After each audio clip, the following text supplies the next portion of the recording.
Dans cette vidéo, nous allons assembler le dispositif Hobbit pour réaliser des expériences de polarisation.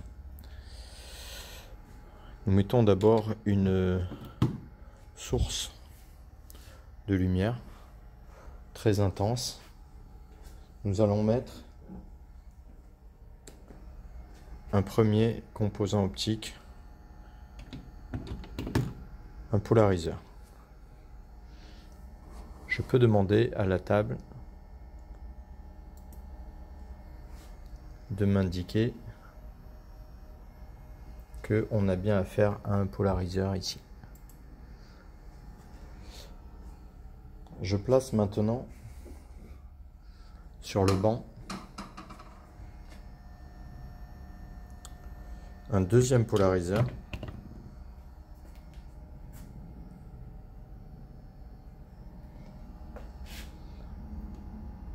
Je peux observer sur l'écran des variations de signal lumineux. Je vais décaler le polariseur d'un cran afin de pouvoir placer sur mon montage une voie de mesure avec une lame séparatrice et un puissance mètre. La valeur de puissance est indiquée directement à l'écran et comme on peut le voir, lorsque j'interviens sur l'angle du polariseur, je peux faire varier bien sûr la valeur de la puissance mesurée. Donc c'est ce qui est connu sous le nom de loi de malus. Nous allons pouvoir d'ailleurs faire des relevés puisque nous avons la valeur de l'angle indiquée ici sur la table et pour chaque valeur d'angle la valeur de puissance. Nous pouvons donc faire des courbes reconstruites à la main. Nous allons aussi automatiser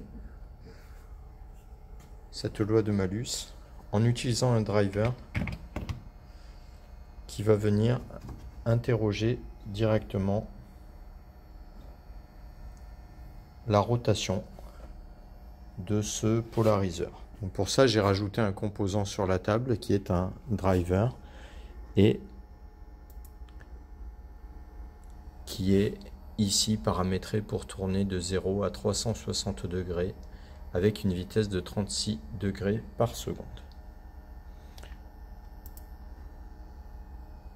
Je transforme le puissance mètre en photodiode, ce qui me fait apparaître le mode oscilloscope à l'écran.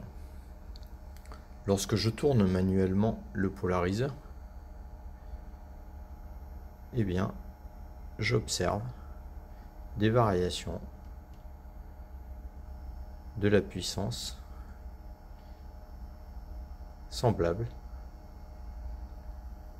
à la loi de malus, donc sur des variations sur lesquelles j'opère moi-même ici à la main, voilà, donc en faisant tourner le composant.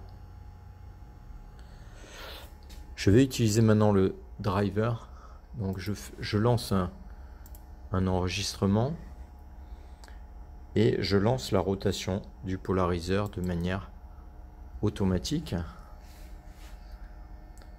J'observe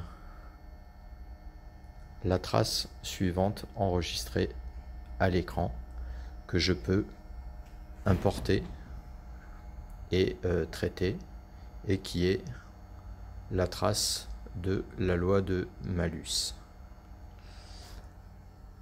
Sur ce dispositif de polarimétrie, je peux, à l'aide d'un composant qui a été spécialement fabriqué pour l'occasion, interroger l'état de polarisation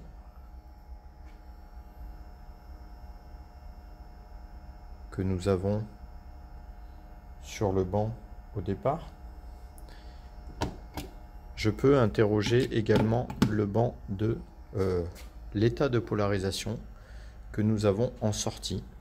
Vous voyez ici que si je fais tourner manuellement le polariseur, eh bien, ça fait tourner cette direction de polarisation en sortie.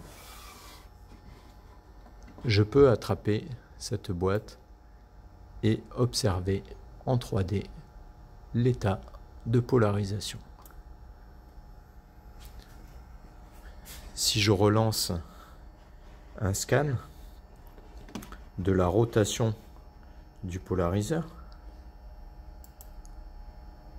j'observe simplement